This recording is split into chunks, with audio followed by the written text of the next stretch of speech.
All right, shalom, shalom.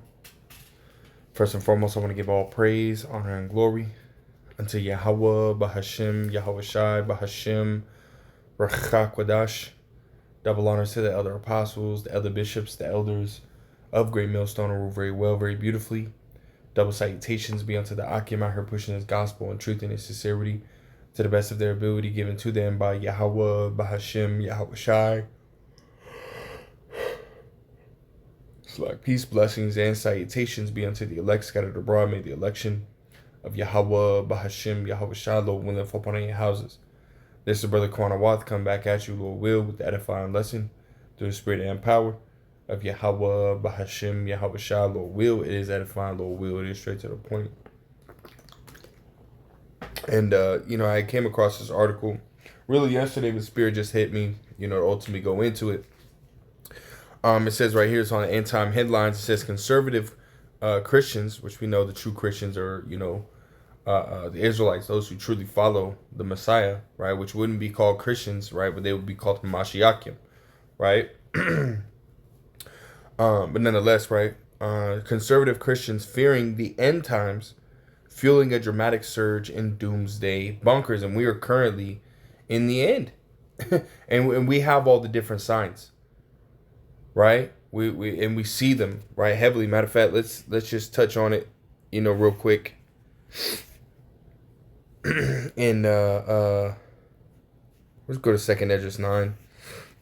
So 2nd Esdras 9:1, it says, "He answered me then, and said, Measure thou the time diligently in itself, and when thou seest part of the signs past which I have told thee before, then shalt thou understand that it is the very same time wherein the highest will begin to visit the world which he made," right? And it just gives you a couple right here. It says, "Therefore, when there shall be seen earthquakes and uproars of the people in the world." And we've been seeing, like we just had, I think it was, they were saying like what was it, 5 or 6 different earthquakes, right, that had happened, actually just I think 2 days ago it was, right, within the 24-hour period. Right, you had multiple earthquakes that hit. Right, you had one in California, which I think was a 6.5. You had one in Japan, or just off the coast of Japan, which was like a 7.1. And then you had 2 that hit in Venezuela, literally less than a minute apart. Right, they're saying 30 seconds apart or 39 seconds apart. Right, a 7.2, 7.3, and then later, a 7.5. Right, and they're still ultimately uncovering the bodies, right, of those who were ultimately buried in the rubble. And they're saying somewhat 30, 50, maybe, 60,000 people, possibly missing, if not more, right? We're talking about a whole country was rattled, man. A whole country was rattled, and we understand that they don't necessarily have the same infrastructure, like what we do out here in America and whatnot. So a lot of these different countries, they don't have the infrastructure to be able to handle, those kind of earthquakes, which I don't believe, really anybody. If America got hit with a 7.2, 7.3, 7.5, you're going to have buildings collapsing here as well. Probably less, as far as the amount, right? Less buildings collapse, but still you would have buildings collapse here. But nonetheless, right over there in Venezuela, they got hit pretty hard, man. And right now, I just saw the tally was at like 1,400, almost 1,500 people, ultimately found dead. When I did a lesson on it, it was 188 people. So that number is continuing to go up, right? And it says what? Uproars of the people. And we're seeing those uproars of the people, man, happening all over the world, protesting their different governments and the different, laws and policies that are happening, And then as well as we read in Matthew the 24th chapter, it said wars and rumors of wars, right? Talk about Ukraine just hit, Russia with 600 drones in one night, right? You still got Israel firing on Lebanon, right? Southern parts of Lebanon, and attacking, the Palestinians, right? America and Iran are back shooting, at each other, man.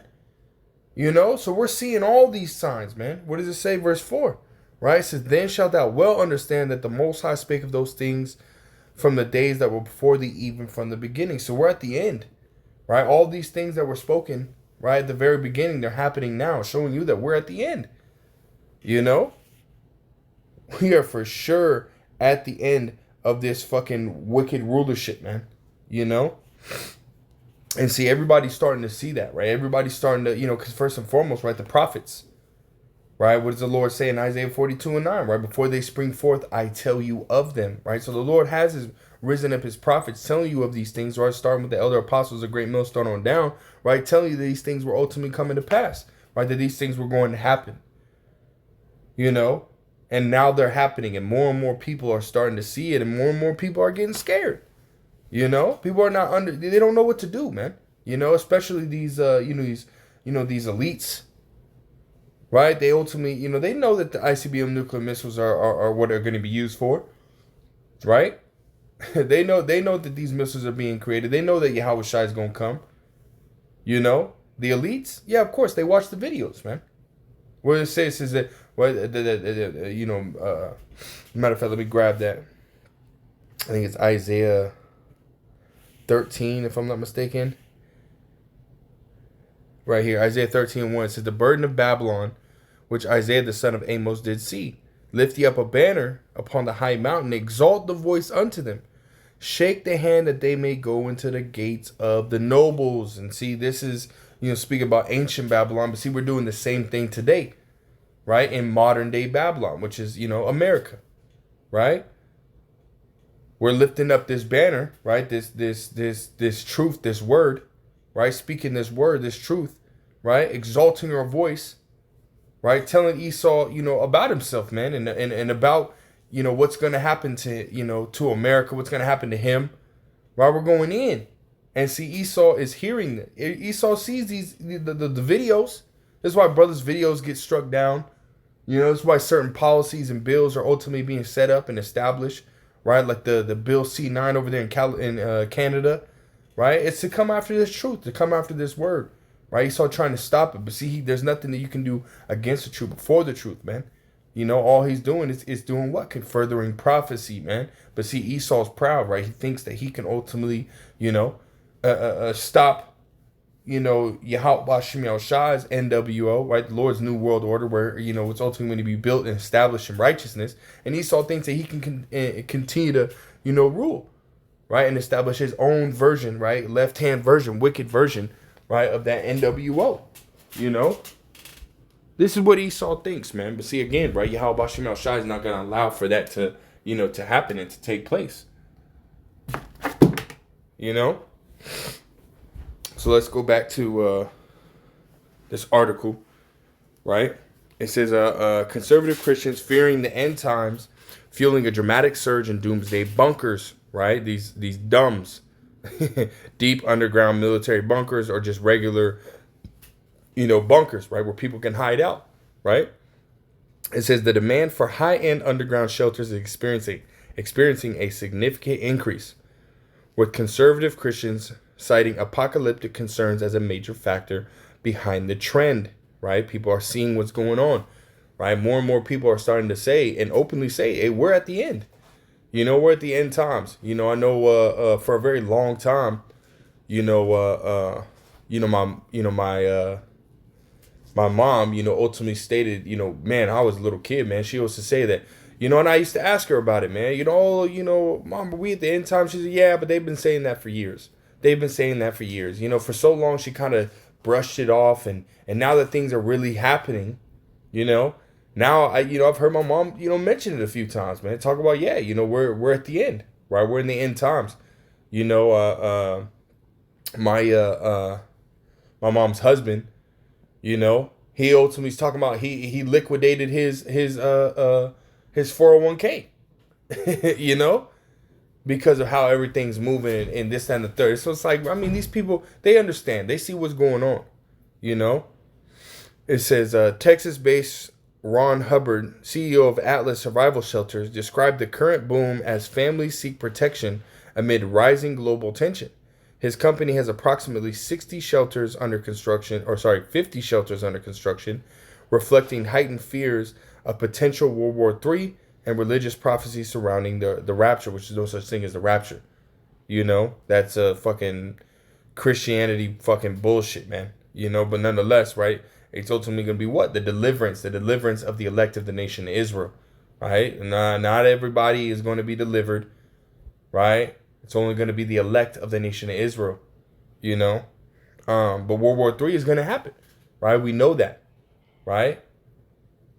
Scriptures talk about World War III, Revelations 11 and 14, right? Ezekiel, the 38th chapter, Jeremiah, the 50th chapter,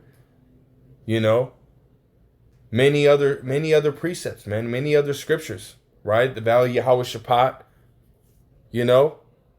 all these nations are going to be gathered, in the so-called Middle East to fight one another. That's what's coming. That's what's about to unfold. And the scriptures say the least of flock shall draw them out. And we're seeing the small hats, right? The 1948ers, the big noses, man. The imposters, right? Over there in the land, land of Israel, even, the small hats that are running America, right? Trump came out and stated that he's a small hat, as well as the cabinet that he ultimately set up, are ultimately the ones that are causing all these problems. So, hey, we're seeing it, and it is about to take place, right? It says modern doomsday bunkers have evolved far beyond basic survival spaces. Today's luxury models often feature amenities comparable to upscale homes, including hidden wine cellars, underground theaters, shooting ranges, independent power systems, water supplies, and even grow rooms. It says even grow rooms for food production.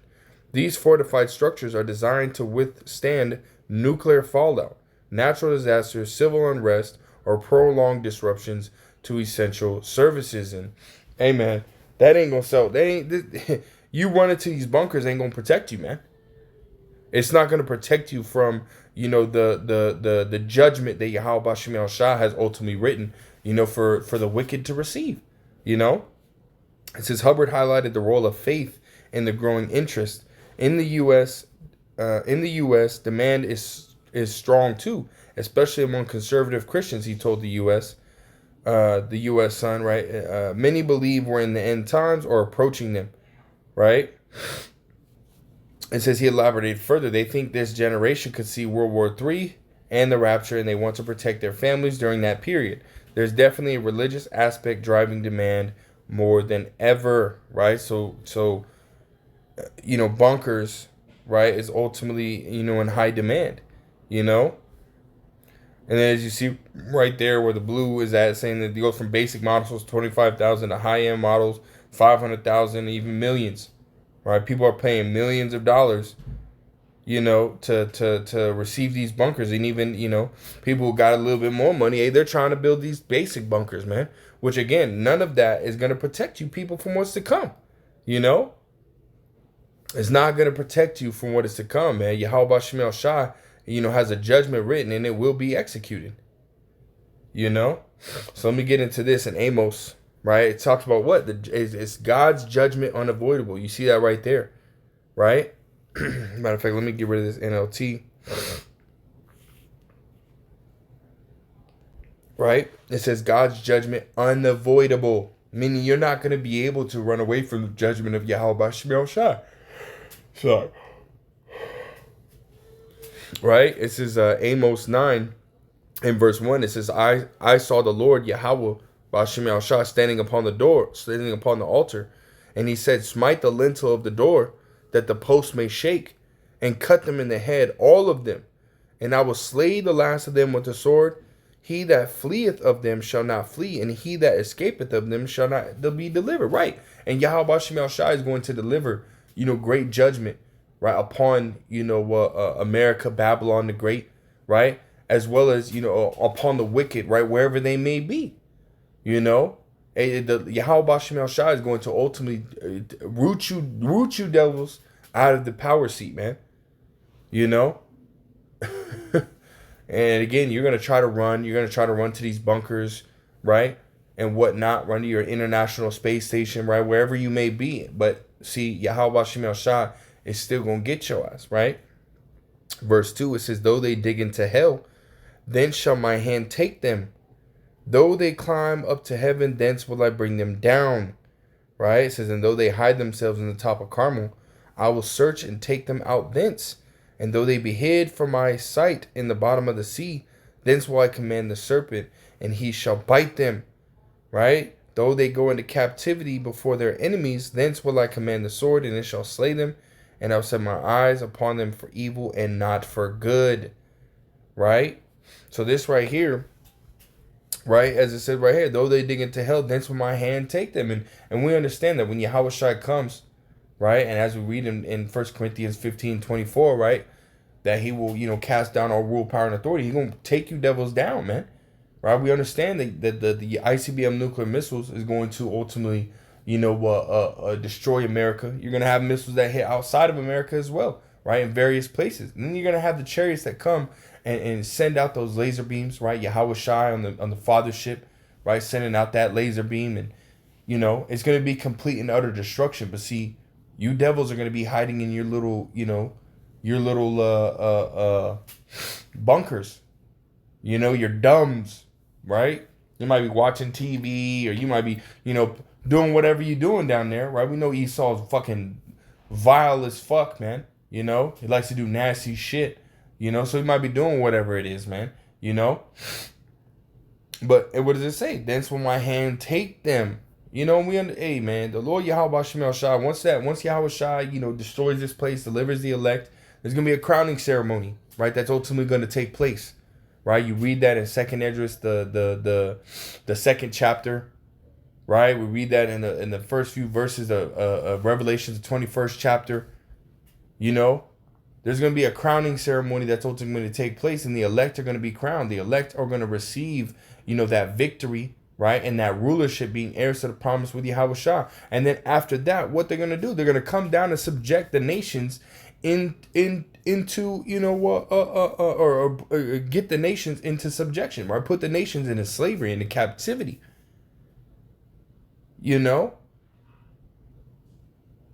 That's according to prophecy. That's according to prophecy, right? Prophecy doesn't just stop, right, at us, ultimately getting delivered. No, there's things that still have to ultimately play out according to as it is written. Right? Meaning we putting you devils into captivity. Right? As it says in, was that Revelation 13 and 10? I'll start at verse 9. It says, if any man have an ear, let him hear. He that leadeth into captivity shall go into captivity. He that kills with the sword must be killed with the sword. Here's the patience and the faith of the saints. You go into Psalms 148, right? In the last couple verses, it tells you who the saints are. It's talking about the Israelites, man. We putting you devils into captivity, man. That's what's going to happen. So when we come down, right? You think that we're not going to be able to get into your bunkers? You think that we're not going to be able to come and get you? See, the scriptures talk about our bodies being fashioned like unto Yahweh Shai's body. Right? That our bodies are going to be changed. Matter of fact, I think that's in Philippians. If I'm not mistaken. Was it Philippians 2? It might be 3. Right here, Slakia. It says...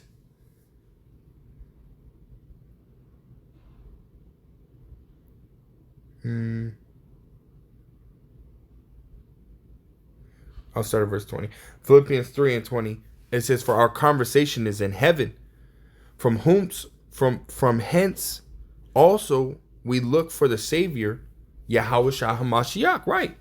We're looking for him to come, right? And remove this devil out of the power seat. Verse 21, it says, who shall change our vile body, right? 1 Corinthians the 15th chapter talks about this terrestrial body, right? Right? A terrestrial body and a celestial body, right? The vile body is talking about the terrestrial body, right? The corruptible body, right? It says, who shall change our vile body, that it may be fashioned like unto his glorious body, that celestial body, man. Our bodies are going to be changed. We're not going to be the same people that you see now, right? You fucking devils, man. You think that we're going to be regular ass human beings? No. Scriptures say that know ye not that ye are gods. We're gonna be gods, and we're gonna be in that godlike state, right? Like Yahweh Shai currently is, right? Having that celestial body, You know, right now we're scriptures say that that we're gods, but we shall die like men. We're in these fleshly bodies and we can die. We can get old and our body starts to break down on us, right? Really, we start to die as soon as we're born, right? We even though we do grow and we hit our peak or whatnot, our peak is a short-lived period. In the kingdom, when we get those new bodies, right, our peak will be forever. It won't be the same. We're gonna have different bodies, right? It says, who shall change our vile body that it may be fashioned like unto his glorious body, according to the working whereby he is able to subdue all things unto himself. I want to get that word change. Who shall change, right? To change the figure of, to transform, right? Change the figure of, to transform. I want to grab it in the online etymology if I can, because I know it's heavy. Right? To change. It says to alter, make different, change, right? So to substitute one for another, to make something other than what it is. Cause to turn or pass from one state to another. To become different, to be altered. Right? We're going to be completely different. Right. It says right here, to turn, to change, to bet, to barter.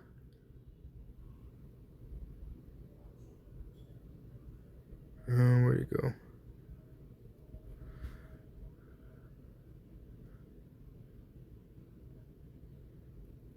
Yeah, right here. This is heavy right here. To take off clothes and put on other ones. Right? Completely different, man. We ain't gonna be the same. Right? We ain't gonna look the same. We ain't gonna think the same. We ain't gonna act the same. Everything about us is gonna be completely different. Right? We're gonna have spiritual power. Right? We're gonna have spiritual power, and we're gonna be able to come get you heathens from out of whatever hole or crevice or whatever rock that you climb under. Right? Going back to the Amos, right? The judgment of the Lord is unavoidable. Right? It's judgment unavoidable. Let's start at verse 2 again. It says, though they dig into hell, meaning into the ground. Right? It's not talking about hell like, a devil with red horns, pitchfork, long pointy tail. That's not what it's talking about. Right? Let's go ahead and grab that word. That word hell. Right?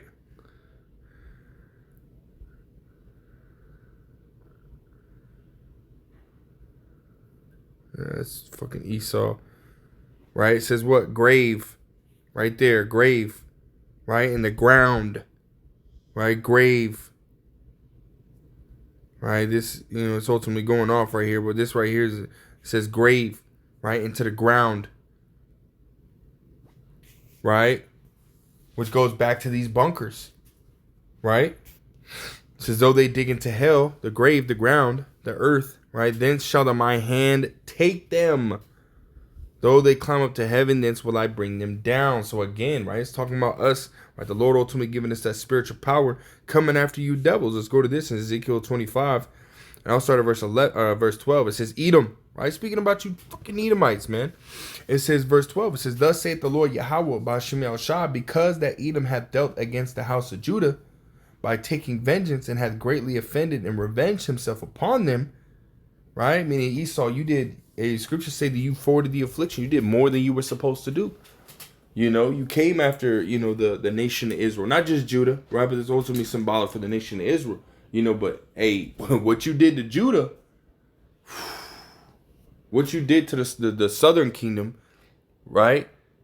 Which I think, Esau did that really, to both kingdoms, right? Northern and southern kingdom, but mainly, to the nation, the southern kingdom, right? Mainly to Judah, a book called Delectable Negro, and, they were eating Jake, buck breaking him and doing all different kinds of fucking abominable acts, to Jake. The Lord's going to pay you back for that, man. It's going to come a form of judgment, great judgment. Verse 13, therefore thus saith Yahweh by Shem Shah, I will stretch out my hand upon Edom, and I will cut off man and beast from it, and I will make it desolate from Teman, and they of the Don shall fall by the sword. And I will lay my vengeance upon Edom by the hand of my people Israel, and they shall do in Edom according to mine anger, and according to my fury, and they shall know my vengeance, saith the Lord Yahweh Ba'ashem Yahushua. So, hey, the Lord is going to use the Israelites, to come and snatch you devils up, man. And guess what, man? Scriptures talk about, meditating terror. And I've thought about this, man. That's one thing that I want to do. Lord will, I'll be one of the ones that get that spiritual power to ultimately come after, you damn devils, Well, ultimately, all the Israelite men are going to have spiritual powers, but nonetheless, in the kingdom. But, one way I thought about coming after you devils, man, you fucking Edomites, man, is you be sitting there chilling on, your bed, or maybe you got this 108 inch fucking, TV, 110 inch, 115, or maybe 200 inch freaking screen TV, in your bunker, and you're sitting there and you're watching a movie, and you start to see this character off in the distance that you've seen the movie 100 times, but you've never seen that character. And he starts walking closer, and as the character gets closer and closer, right? The movie's playing like normal, but you see this character, as the scene changes, he's staying the same. And he's getting closer and closer, and he gets bigger and bigger and bigger as he gets closer. And voila, it's us, one of the Israelites, man.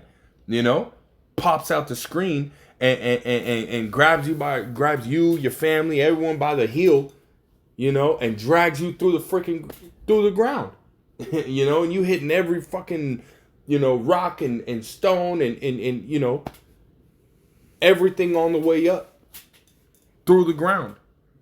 Get pulled out the ground and get thrown into a big ass fucking, cage like chariot like you see in the ancient times, right? Bars and everything.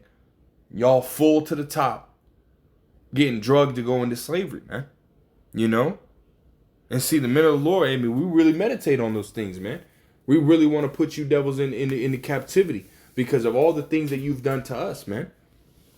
And we we're in captivity now, but soon Yahweh Ba'ashem Yahushua is gonna turn things around, man. Going back to Ezekiel the 21st chapter, 27th verse, start of verse 26. It says, "Thus saith the Lord Yahweh Ba'ashem Yahushua, remove the diadem and take off the crown. This shall not be the same. Exalt him that is low and abase him that is high." See, Esau, you're high right now, man, and we're low. Right? We're going to be exalted and you're going to be abased. Right? Verse 21, it says, "I will overturn it. And it shall be no more until he come whose right it is, and I will give it him." Yahweh Ba'ashem Yahushua is going to turn your whole world upside down. And for us, it's going to be right side up. When you're put into captivity, when you're taken out of power and put into captivity, that's the place that you're supposed to be at. We're supposed to be on top, man. There is great judgment coming for you damn devils, man. So it doesn't matter, right, where you run to, right? It doesn't matter, that you try to hide. You can run, but you can't hide. As they say, man, in many movies, right? You can run, but you can't hide. Don't matter where you go, don't matter what you do, right? Yahweh Ba'ashem Yahushua is going to allow us to get our hands on you damn devils, man. And we're going to put y'all into fucking captivity, into slavery. Starting with you elites, right? Psalms 149, right? Put your nobles, right, and kings in fetters of iron, right? All the way down to your regular peon Edomites that still are alive. And even the rest of the heathens, man. The rest of the heathens, they're going into captivity as well.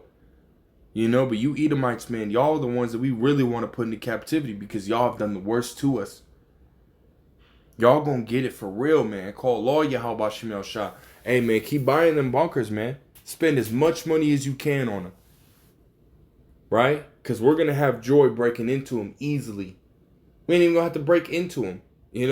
Breaking into them means you're literally breaking into them. No. We're just going to peer. And we gonna have you devils, in chains, man.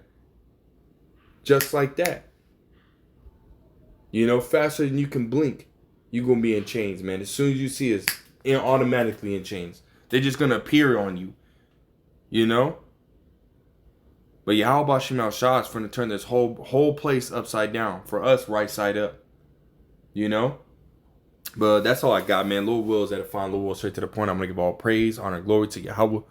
Bahashim, Yahweh Shah, Bahashim, Rakha Kodash, that belongs to the other apostles, the other bishops, the elders of Great Millstone.